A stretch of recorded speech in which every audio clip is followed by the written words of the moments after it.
What's going on, guys? Chiz Critter. So, I'm hiking today, and I get warned about the possibility of being picked up by Homeland Security. Yes, that's right. So, I'm hiking where I've been hiking for years, and done many videos from there, too. And a rail worker stops me and says, "Hey, man, is that you parked over there by that K-rail?" And I said, "Yeah." And he goes, "Dude, you're gonna want to go all the way around the rail yard. Don't walk through here. Department of Homeland Security is here today." I said, "Oh, okay." Kind of like inquisitively, like, what are you getting at here? And he goes, "Well, you see, this is all federal land." And and he goes, "Dude, if they cite you here and pick you up, you will get the biggest ticket you've ever heard of." And I'm thinking, well, this is just great. So apparently I can't hike here anymore because I'm just supposed to know this is federal land, and now it's being patrolled by the Department of Homeland Security. Great. And so I'm walking back to my car thinking it's probably going to be surrounded by bomb-sniffing dogs and, people with those little freaking mirrors on a stick looking under it. Luckily, I went around and it passed without incident. But my point on this is, and this leads me to the topic that I want to talk about, is that this guy is basically, I mean, he fears the government. I mean, that's what it is. I mean, probably not him personally as far as that particular situation, but he has that notion in his head that, like, hey, do not mess with the government. And that's most people out there, right? Most people out there. Now, I fear getting pulled over by a cop because I don't really want a ticket or anything like that, but I don't necessarily fear the tyranny of the government just because I know what my reaction would be in that situation, and I'm prepared to deal with that.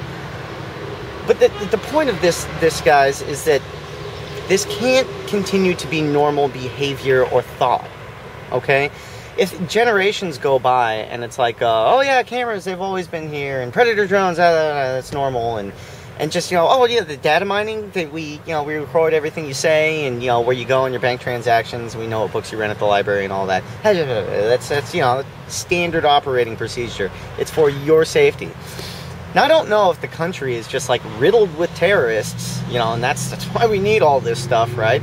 But, let's look at it this way, guys. Well, I mean, first of all, I'm obviously a terrorist, right? I fit the bill. Department of Homeland Security, right here, white bread terrorist, right? I mean, are we having bombs going off on a daily basis? Are there bombs at marketplaces? Maybe I haven't been following the headlines close enough.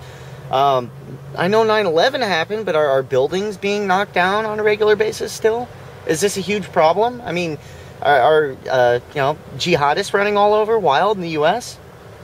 And this is the thing. It's like, how many terrorists have they caught? How many have they caught? How many have they... I mean, because if they got one of these guys, right?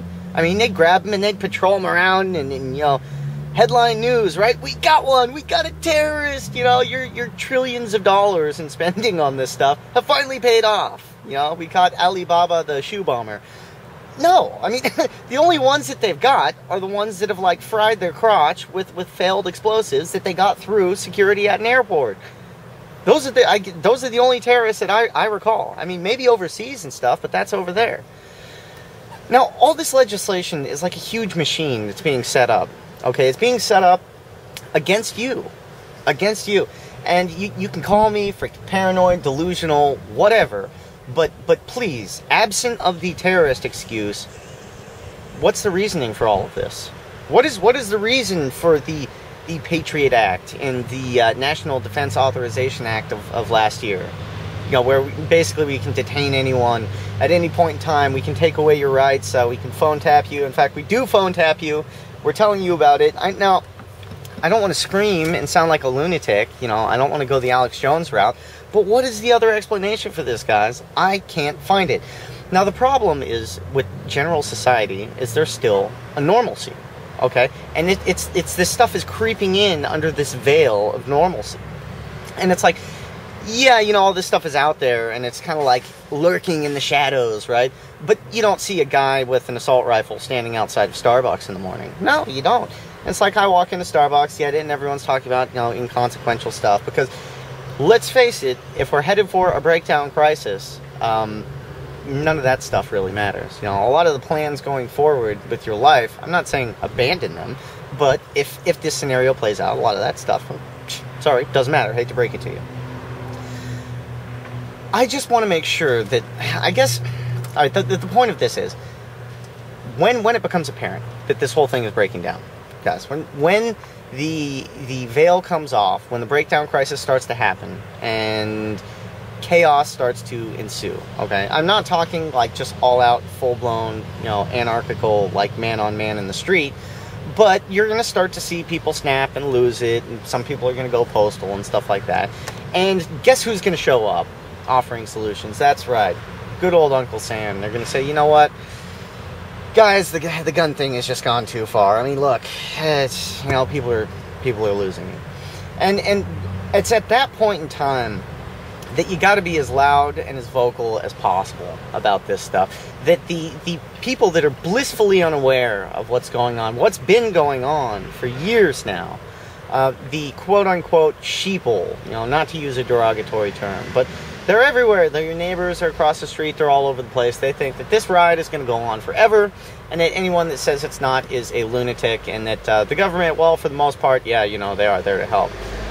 Let alone the fact that the government basically screws up everything that they get involved in.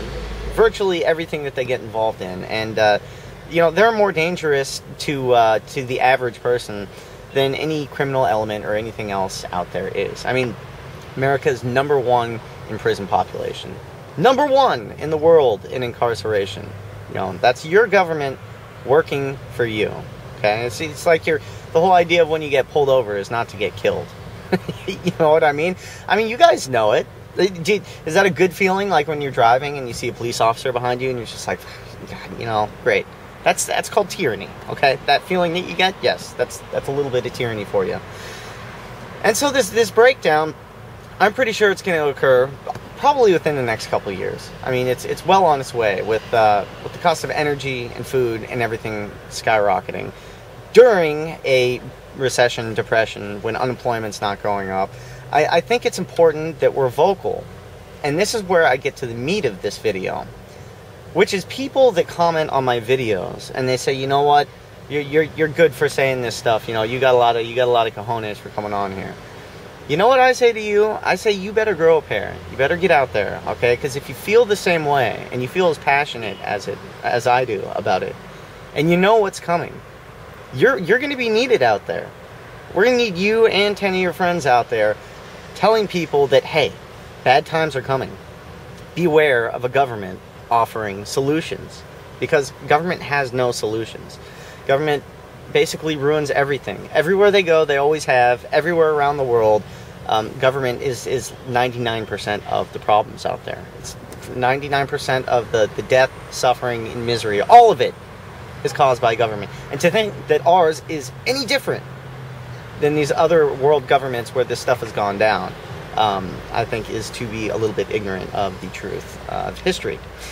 So it's going to go through a breakdown, and the restructuring is kind of what I'm looking at. Now, if it devolves into man-on-man in the street, whatever, it just does, you know, then all hope is lost. But if you look at, like, the Soviet Union, you know, they broke down and they reorganized in whatever manner they saw necessary.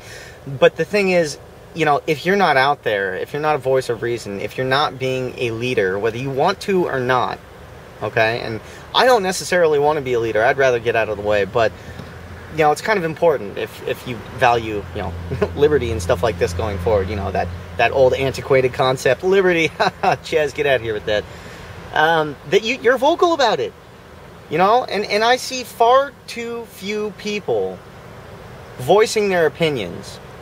You know, I see a lot of thumbs up on these videos, I see a lot of comments, and then, you know, I make a video about the International Gun Treaty, and, you know, I make responses, guys. Get out there, talk about this stuff.